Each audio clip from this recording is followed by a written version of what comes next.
I had gotten kicked out at 17. Some youth are coming out, some aren't, haven't even come out, some are experiencing homelessness. That affected how I was doing my school, how I was interacting socially, and it didn't even allow me to have a proper job at the time. Finding themselves homeless is a reality that many LGBTQ youth face. York Region's Blue Door Shelter is trying to help by creating transitional housing for these youth.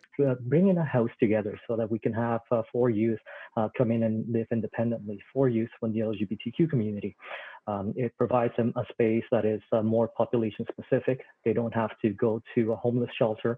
And of course, this would be for youth that are more ready in their journey to be able to share space with others and also look at things like employment, relationships, career, and stable housing. Recent studies have shown just how needed this focus specific housing is and how important the support system that will be in place is to the future success of these youth. So we know that there are about 40,000 young people who experience homelessness across Canada.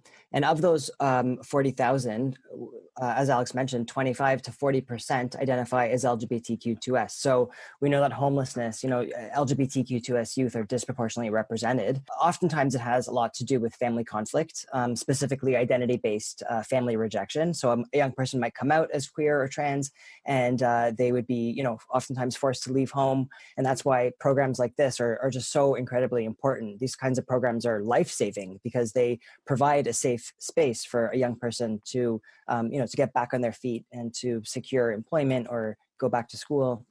The youth will pay minimally towards their own rent in the shared house. The balance of the housing and program costs are covered by funding partnerships.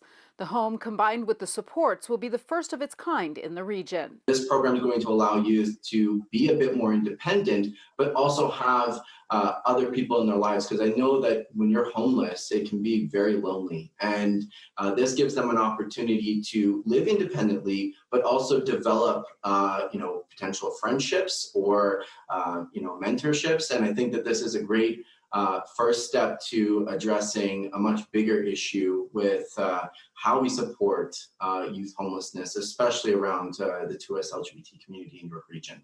If you require support or to find out more about the program, go to our website citynews.ca/extras. Audra Brown, City News.